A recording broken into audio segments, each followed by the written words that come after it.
과 북쪽에 각각 20개씩, 동쪽과 서쪽에 각각 10개씩, 총 60개를 세우고 흰 세마포로 포장을 두른 형태입니다. 세마포는 가는 배실로 짰으며 기둥은 노스로 만들었습니다. 울타리는 안쪽과 바깥쪽을 구분하기 위해 세우는 것입니다. 성막 안은 보호를 받지만 성막 밖은 보호를 받지 못합니다. 울타리 안은 안전하지만 울타리 밖은 재앙이 미치는 곳입니다. 시편 91편에서 화가 내게 미치지 못하며 재앙이 내 장막에 가까이 오지 못하리니 라고 말씀하십니다. 바로 하나님 안은 하나님의 그 보호 아래 있어서는 안전하다고 말씀하십니다. 성막의 울타리 안에 있으면 하나님의 백성으로 인정되는 것이며 하나님의 소유, 하나님의 자녀라는 의미입니다. 그리고 울타리 안에서는 하나님을 통해 모든 것을 공급받을 수 있습니다. 요한복음 15장에서 예수님 말씀하시기를 너희가 내 안에 거하고 내 말이 너희 안에 거하면 무엇이든지 원하는 대로 구하라. 그리하면 이루리라. 성막의 울타리 안과 밖은 양과 염소가 구별되듯 구별되는 장소입니다. 내가 진실로 너희에게 이르노니 문을 통하여 양의 우리에 들어가지 아니하고 다른 데로 넘어가는 자는 절도며 강도이다 라고 말씀하십니다. 문이 아닌 울타리를 넘어갈 수가 없는 것입니다. 울타리의 놋기둥은 죄에 대한 심판을 상징하고 하얀 세마포는 하나님의 의를 상징합니다. 결국 울타리는 하나님의 의를 근거로 정죄하고 심판하는 율법을 상징합니다. 하나님의 완전한 의가 나타난 이 율법의 울타리를 넘어서 성막 안으로 들어갈 수 있는 사람은 아무도 없습니다. 성경은 말하기를 의인은 없나니 아무도 없다라고 말씀하고 있습니다. 하나님이 정하신 기준에 도달할 수 있는 사람은 아무도 없습니다. 어느 누구도 율법을 온전히 지킬 수 있는 사람이 없습니다. 그래서 율법을 지키며 자신의 노력으로 완전하신 하나님 앞에 나아가려고 하면 절망에 빠지고 맙니다. 그러나 여기에 기쁜 소식이 있습니다. 율법의 행위로 의롭다함을 받는 것이 아니라 하나님의 다른 한 의를 우리에게 보여주십니다. 그것은 바로 예수 그리스도를 믿음으로 말미암아 얻게 되는 의입니다. 갈라디아서 3장 24절에 율법이 우리를 그리스도께로 인도하는 초등교사가 되어 우리로 하여금 믿음으로 말미암아 의롭다함을 얻게 하려 함이라 라고 말씀하십니다. 성막의 울타리를 보면 성막 안으로 들어가려고 하면 이 울타리가 막고 있어서 이제 울타리를 빙빙 돌다가 결국 성막의 문을 발견하게 됩니다. 그래서 성막 안으로 들어갈 수 있는 유일한 문이 바로 예수 그리스도임을 깨닫게 되는 것입니다. 그래서 율법은 예수 그리스도께로 인도하는 초등교사다라고 표현하고 있는 것입니다. 예수님은 이렇게 말씀하십니다. 내가 문이니 누구든지 나로 말미암아 들어가면 구원을 받고 또 들어가며 나오며 꼴을 얻으리라 라고 말씀하십니다. 성막 안으로 들어갈 수 있는 길은 오직 하나의 문인데 그 문이 바로 길이요 진리요 생명이신 예수님이십니다. 우리가 성막의 문이신 예수님을 통해 성막들 안으로 들어왔을 때 울타리는 비로소 제 기능을 발휘합니다. 우리가 밖에 있을 때는 자신의 힘으로 울타리를 넘어서 성막들에 들어오지는 못합니다. 마찬가지로 율법을 지킴으로 구원을 받지 못합니다. 하지만 성막문을 통해서 즉 성막문이신 예수 그리스도를 믿은 후에 성막들 안에 들어온 우리는 율법이라는 그 울타리 안에서 우리는 안전하며 자유를 누릴 수 있는 것입니다. 하나님의 율법은 우리를 속박하거나 자유를 빼앗는 것이 아닙니다. 율법은 우리에게 생명을 주고 하나님의 관계 안에 있게 하는 것입니다. 잠언이나 시편, 전도서 그 지혜서를 한번 보십시오. 율법은 우리의 영혼을 소성케 하며 우리의 눈을 밝게 한다. 이런 말씀이 있습니다. 그 지혜의 말씀을 우리가 들어야 합니다. 율법은 우리에게 생명을 주며 하나님의 관계 안에 들어오게 합니다. 우리가 하나님의 율법에 순종할 때 복을 누리며 하나님의 은혜를 맛볼 수 있는 것입니다. 율법은 구원받기 위해서 지키는 것이 아니라 구원받았기 때문에 지키는 것입니다. 아브라함은 율법이 있기 훨씬 전에 존재했던 인물입니다. 그가 의롭다 하심을 받은 것은 율법을 지켜서가 아닙니다. 하나님을 믿었기 때문에 의롭다함을 받은 것입니다. 창세기 15장 6절에 보면 아브라함이 여호와를 믿으니 여호와께서 이를 그의 의로 여기셨다라고 말씀하고 있습니다. 이스라엘 백성들이 율법을 잘 지켰기 때문에 애굽에서 나온 것이 아닙니다. 하나님의 전적인 은혜와 능력 가운데서 애굽에서 나오고 홍해를 건너는 그런 구원 사건을 경험한 것입니다. 그리고 이스라엘 백성들에게 율법을 주신 것은 이제 너희가 구원을 받았으니 구원받은 자답게 이렇게 살아라 라며 이제 십계명을 받은 것입니다. 구원이 먼저이고 율법은 그 다음입니다. 그래서 우리는 율법을 통해서 구원을 받은 것이 아니라 우리가 구원을 받은 이후에 우리가 율법을 당연히 지키는 것입니다. 우리가 구원받은 것은 하나님의 은혜입니다. 너희가 그 은혜를 인하여 믿음으로 말미암아 구원을 얻었나니 이것이 너희에게서 난 것이 아니요 하나님의 선물이라. 행위에서 난 것이 아니니 이는 누구든지 자랑치 못하게 하려 함이라 말씀하십니다. 하나님의 은혜 가운데 우리가 구원을 받은 것입니다. 그러기에 우리는 율법의 그 울타리를 넘어서 들어온 것이 아니라 예수 그리스도를 믿음으로 말미암아 성막들 안에 들어왔기에 우리는 성막들 안에서 우리는 율법을 지키며 살아가야 됩니다. 우리가 이 울타리 안에 들어온 순간 우리를 향해서 너는 더러운 죄인이야 라고 정죄하고 비난하는 모든 죄와 사망의 권세가 우리를 해하거나 정죄하지 못합니다. 로마서 8장 1, 2절 말씀을 보면 그러므로 이제 그리스도 예수 안에 있는 자에게는 결코 정죄함이 없나니 이는 그리스도 예수 안에 있는 생명의 성령의 법이 죄와 사망의 법에서 너를 해방하였습니다. 그래서 성막의 울타리 안에 있으면 예수 그리스도 안에서 의로운 사람이 되는 것입니다.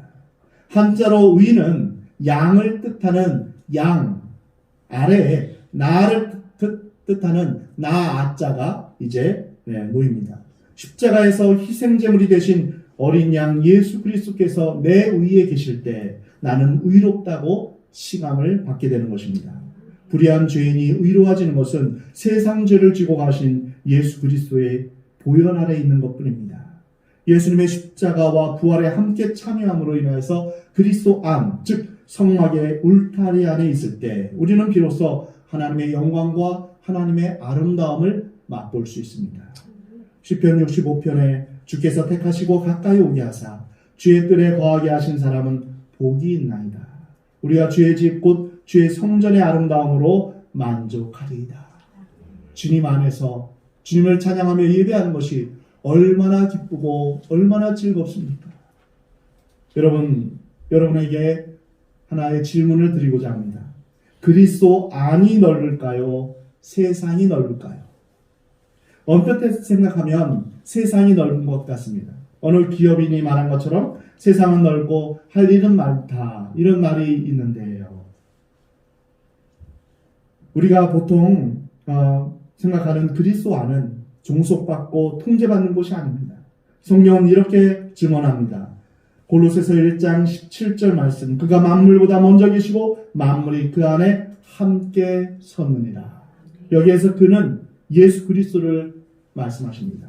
예수 그리스도께서 만물보다 먼저 계셨다라고 말씀하십니다. 그리고 만물이 예수 그리스도 안에 섰다 말씀하십니다. 에베소서 1장 23절에 보면 교회는 그의 몸이니 만물 안에서 만물을 충만하게 하시는 이의 충만함입니다. 예수 그리스도께서 이 세상을 창조하셨고 이 세상을 충만하게 만드셨습니다. 그렇습니다. 세상보다 그리스도 안이 훨씬 더 큽니다. 비교할 수 없을 만큼 예수 그리스도가 더 크신 분입니다. 그렇다면 질문을 하나 더 하겠습니다. 애굽이라는 한 나라가 클까요? 아니면 애굽을 제외한 나머지 나라들이 클까요? 당연히 후자가 크죠. 애굽은 하나님을 대적하는 세상을 비유할 때 자주 사용됩니다.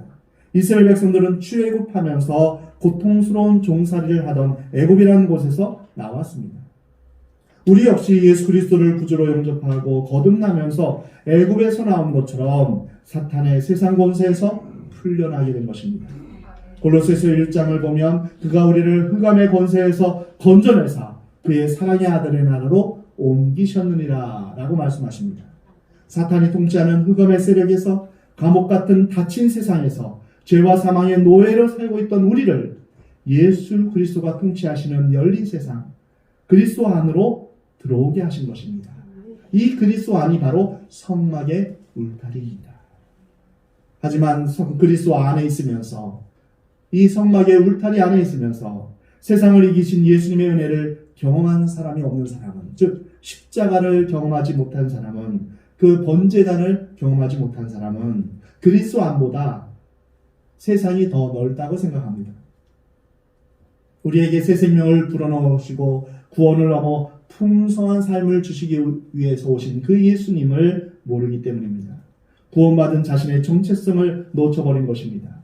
구원받은 하나님의 자녀, 세상의 빛과 소금, 예수 그리스도의 제자로 부르심을 잊어버리고 세상에서 생존에 급급합니다. 서바이벌, 생존에 급급하면서 세상에서 좀 더 잘 살기 위해서 예수님을 이용하고 있지 않은지 우리 자신을 돌아봐야 됩니다. 우리는 주님의 제자로서, 부름받은 자로서, 또한 주의 나라와 주의 의를 먼저 구하며 하나님의 영광을 위해 살아가는 존재입니다. 예배자로 사는 존재입니다. 하나님의 임재를 사모하며 하나님의 보좌 앞에 나아가 자신의 최고의 사랑을 드리며 위로부터 부어주시는 새 힘과 새 상품을 받기를 사모하는 그런 사람은 매일 새로워지는 경험을 할 수 있습니다. 이러한 놀라운 하나님의 나라의 경험은 오직 양의 문이 되신 예수 그리스도를 통해서만 가능합니다. 요한복음 14장 6절에 보면 예수께서 이르시되 내가 곧 길이요 진리요 생명이니 나로 말미암지 않고는 아버지께로 올 자가 없느니라 말씀하십니다. 내가 문이니 누구든지 나로 말미암아 들어가면 구원을 받고 또는 들어가며 나오며 꼴을 얻으리라. 이 문은 울타리 중에서 유일하게 열려있는 문입니다. 성막으로 들어가는 유일한 길입니다. 폭 9m, 높이 2.25m로 매우 큰 문이지만 문턱이 없는 헝겊문입니다. 그리고 활짝 열려있기에 누구나 들어갈 수 있습니다. 나이나 성별, 신분, 지위, 국적, 인종 이 모든 것을 뛰어넘어 예수님을 믿기만 하면 누구나 구원받을 수 있는 것입니다. 하나님이 세상을 이처럼 사랑하사 독생자를 주셨으니 이는 그를 믿는 자마다 멸망치 않고 영생을 얻게 하려 하십니다. 예수를 믿는 어느 누구도 바로 멸망치 않고 영생을 얻는다라고 말씀하십니다. 그래서 이 문 안에 들어오면 바깥과 구별됩니다. 분명히 동일한 한 사람인데 성막 안에 있는 때는 밖에 있을 때와 전혀 다릅니다. 성막들에 들어오면 구원을 받기 때문입니다. 하나님이 보시기에 전혀 다른 존재입니다. 내가 예수님을 믿기로 작정하고 세례를 받는 그 순간 우리는 완전히 새로운 존재가 되는 것입니다.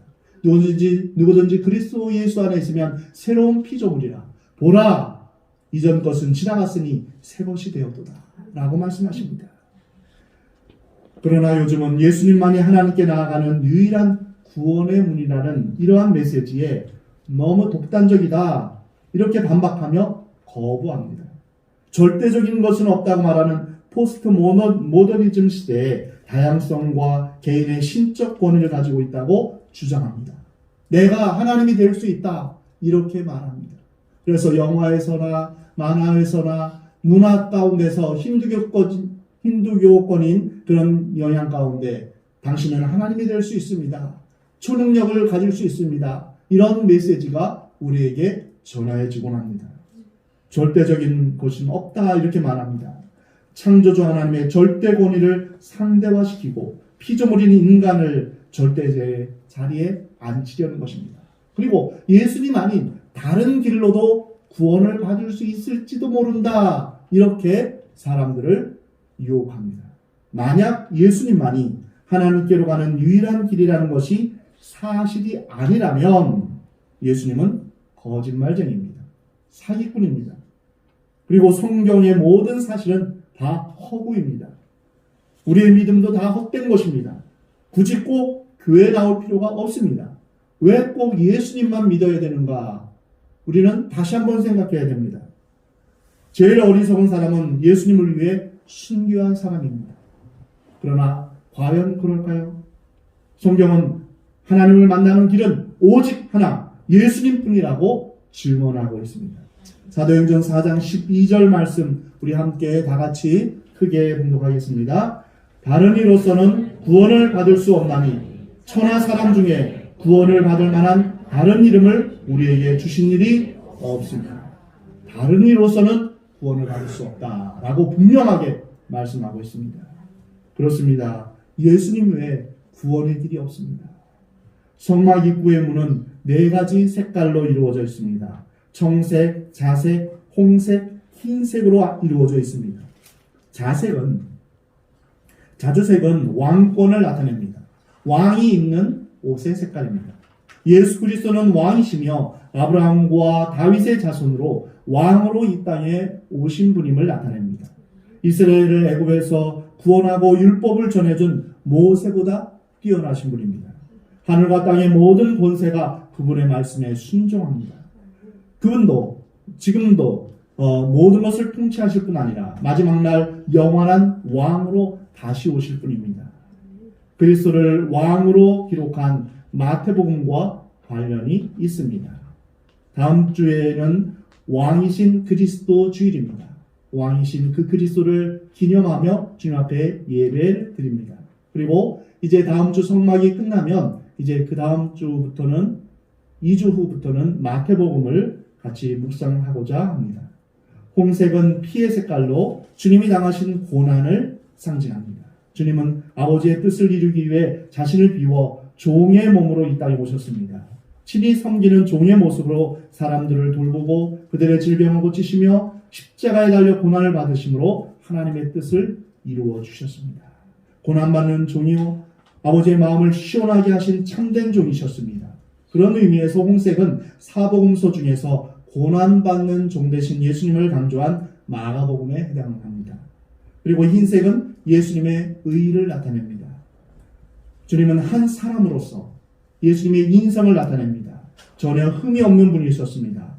완전하고 죄가 없는, 그래서 죄인인 우리를 구원하실 수 있는 유일한 존재가 되시는 순결하시며 의인이신 예수님의 인성을 강조한 누가복음에 해당합니다. 성막의 4번째 색깔은 청색인데 하늘을 의미합니다. 곧 하나님, 신성을 나타냅니다. 예수님은 육신의 몸을 입고 이 땅에 오셨지만 하나님이셨습니다. 다시 말해 육체를 입고 오신 하나님이십니다. 이 세상을 만드신 전지하고 전능하신 하나님의 아들이시며 살아있는 말씀 그 자체입니다. 그래서 이 청색은 말씀이 육신이 되신 주님의 신성을 묘사한 요한복음에 해당합니다. 생명 되신 예수님, 왕이신 예수님을 통해서 그리스도 안에 들어오는 사람은 물과 성령으로 거듭나며 생명을 얻고 더 풍성한 삶을 얻게 되는 것입니다. 도둑이 오는 것은 도둑질하고 죽이고 멸망시키려는 것뿐이요 내가 온 것은 양으로 생명을 얻게 하고 더 풍성히 얻게 하려는 것이라 말씀하십니다. 예수님을 통해 성막 뜰에 온 사람은 번제단, 즉 십자가의 은혜를 거쳐서 물두멍으로 갑니다. 물두멍으로 가서 이제 자신의 손과 발을 씻으며 자신의 자범죄를 고백합니다. 매일매일 내 죄를 주님 앞에 고백하며 정결하게, 거룩하게, 진실하게 살기를 힘씁니다. 그리고 이제 성소 안으로 들어가서는 빛 대신 그 그리스도의 인도하심 따라서 하나님의 말씀, 그 생명의 떡을 매일매일 묵상하며 분향단에서 피어오르는 그 향연처럼 주님 앞에 기도하기를 힘쓰는 그런 주님과의 동행하는 삶을 삽니다. 그리고 더 나아가서 지성소에서는 하나님의 임재를 경험하며 하나님의 영광과 하나님의 아름다움을 예배하는 예배자로서 살아가게 되는 것입니다. 여러분은 지금 현재 어디에 계십니까? 성막 밖입니까? 성막들 안입니까? 아니면 번제단입니까? 물두멍입니까? 아니면 성소입니까? 지성소입니까? 우리 주님은 주님 앞으로 더 가까이 나오기를 원하십니다. 우리의 삶의 진정한 목적은 무엇입니까? 내가 집을 몇 평 이상 저에게 지고 거기에서 살아야겠다. 나는 얼마를 벌어야겠다. 또 나의 업적을 어떤 것으로 삼겠다. 그것이 우리의 인생의 목표가 되어서는 안 됩니다. 우리 진정한 인생의 목적은 바로 우리가 주님을 닮아가는 것입니다. 예수님의 성품을 닮아가는 것입니다. 왜냐하면 우리가 영원히 살 하나님 나라에서 우리는 주님과 함께 교제하며 살아갈 존재이기 때문입니다. 그래서 우리가 온전히 주님 앞에 거룩하고 성화되어져 가는 삶, 이것이 바로 하나님이 원하시는 삶입니다. 누가복음 15장에서 불효자이며 실패자였던 탕자가 돌아왔을 때 가장 좋은 옷을 입혀주신 하나님의 마음, 바로 아버지의 마음입니다. 하나님은 죄인 하나가 돌아오는 것을 얼마나 기뻐하시는지 모릅니다. 그래서 육신을 입고 우리와 함께 하시기 위해서 이 땅에 오신 예수님은 바로 움직이는 성막입니다. 그래서 우리가 예수님을 우리 마음 가운데 모실 때 우리의 마음이 하나님의 성전이 되는 것입니다. 그리고 성막에 있는 모든 것은 다 예수 그리스도를 예표하는 그런 모형이 되는 것입니다. 그 예수님은 우리를 치유하고 회복하시는 의사로 오셨습니다. 건강한 자에게는 의사가 쓸데없고 병든 자에게라야 쓸데있느니라. 나는 의인을 부르러 온 것이 아니요 죄인을 부르러 왔노라. 사탄과 세상, 육신의 욕망에 눌려있는 우리는 이제 성막의 울타리 안으로 돌아와서 자유를 누리고 또한 그 안에서 하나님의 보호하심을 받을 수 있는 것입니다. 이 울타리는 세상과 주님을 구별하는 경계선입니다. 그 안쪽은 도피선이며 우리는 이 안에 들어가야 살 수 있습니다. 사도 바울은 이렇게 고백합니다. 그러므로 내가 한 법을 깨달았노니 곧 선을 행하기 원하는 나에게 악이 함께 있는 것이로다. 내 속사람으로는 하나님의 법을 즐거워하되 내 지체 속에서 한 다른 법이 내 마음의 법과 싸워 내 지체 속에 있는 죄의 법으로 나를 사로잡는 것을 보는도다. 오라 나는 공고한 사람이로다. 이 사망의 몸에서 누가 나를 건져내랴. 우리 주 예수 그리스도로 말미암아 하나님께 감사하리로다. 그런즉 내 자신이 마음으로는 하나님의 법을 육신으로는 죄의 법을 섬기노라. 그러므로 이제 그리스도 예수 안에 있는 자에게는 결코 정죄함이 없나니 이는 그리스도 예수 안에 있는 생명의 성령의 법이 죄와 사망의 법에서 너를 해방하였습니다. 인간은 선을 행하기 원하면서도 악을 기뻐하는 두 마음을 품은 그런 패역한 존재입니다. 태생적으로 위선자일 수밖에 없는 우리의 끝없는 갈등을 끝낼 수 있는 유일한 길은 죄의 법을 섬기는 육신을 죽이고 예수 그리스도의 생명의 성령의 법 아래로 들어가는 것뿐입니다. 그것이 바로 성막의 뜰문을 젖히고 들어가는 것입니다.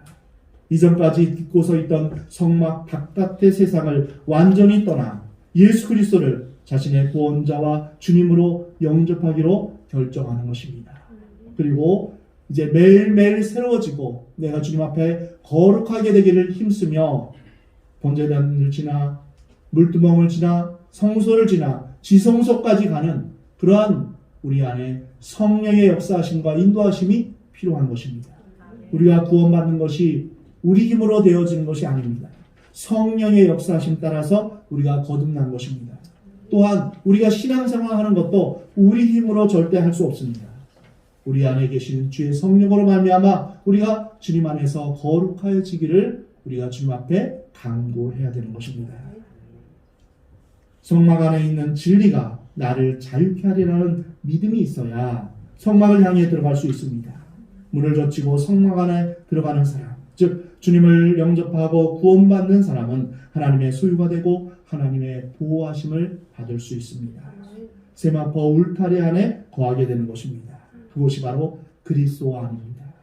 이제 그리스도 안에서 의무적이고 형식적인 예배를 벗어나 예배를 드리는 기쁨이 충만하여 하늘에 속한 신령한 은혜를 누리는 저와 여러분이 되기를 하나님은 원하십니다.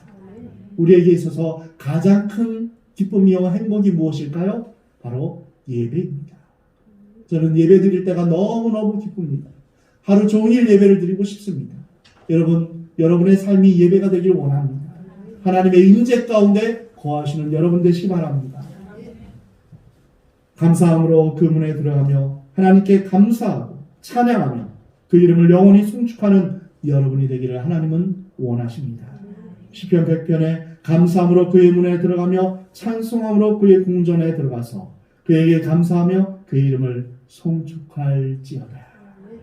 하나님의 놀라운 은혜 감사하시기 바랍니다. 죄와 허물로 죽었던 우리를 살리셨고 하나님의 자녀가 되게 하신 것은 마치 사형수가 사형 선고를 받고 매일매일 불안과 염려 가운데 살다가 어느 날 놀라운 소식을 듣게 됩니다. 바로 자신의 사형죄가 면제가 되는 것입니다. 사형죄가 다 용서받은 것입니다. 그리고 더 놀라운 것은 그 감옥에서 나오게 된 것입니다. 사형죄가 면제받은 것도 놀라운 것인데 감옥에서 출소까지 하다니요. 더 놀라운 것은 그 사람이 왕의 자녀로 입양된 것입니다. 너무나 놀랍지 않습니까? 바로 이와 같은 일이 우리에게 일어난 것입니다. 죄와 허물로 죽었던 우리를 다시 살리셨고 예수 그리스도의 보혈로 인하여서 우리를 하나님의 자녀로 삼아주셨습니다. 또한 놀라운 하나님의 영원한 유업을 우리에게 물려주시겠다고 약속하신 것입니다. 그래서 우리는 기뻐해야 됩니다. 항상 기뻐해야 되는 이유가 바로 여기에 있는 것입니다. 그래서 우리는 하나님의 놀라운 은혜를 찬양할 수밖에 없습니다. 우리가 하나님께 찬양을 드리는 것은 살찐 황소를 드림보다 더 하나님이 기뻐하십니다. 강제나 억지로가 아니라 자원하여 기쁨으로 드리는 찬양을 하나님이 기뻐하십니다. 내 영혼의 그 깊은 데서 울려 퍼지는 그 노래가 주의 뜰에 거하는 자의 기쁨입니다. 우리 모두 그 크신 하나님의 사랑을 찬양하며 노래하며 예배하는 여러분 되시기 바랍니다. 그리고 우리의 유일한 구원의 문이 되신 우리의 유일한 소망 되신 예수님을 전하며 사는 저와 여러분이 되기를 하나님은 원하십니다. 이 구원의 문은 언제든지 열려 있습니다. 누구든지 주님을 믿으면 멸망하지 않고 영생을 얻게 되는 것입니다. 수고하고 무거운 짐진 자들아 다 내게로 오라. 내가 너희를 쉬게 하리라. 오라 하시는도다. 듣는 자도 오라 할 것이요 목마른 자도 올 것이요 또 원하는 자는 값없이 생명수를 받으라. 주님은 지금도 우리를 초청하고 계십니다. 이 사랑의 초청에 주님 그렇습니다. 저는 죄인이지만 주님 앞에 나아갑니다. 저를 정결하게 하시고 용서하시며 주님을 온전히 섬기며 예배하는 자로 삼아 주옵소서. 주님 앞에 응답하며 나아가는 저와 여러분의 삶이 되시기를 하나님은 원하십니다. 기도하겠습니다.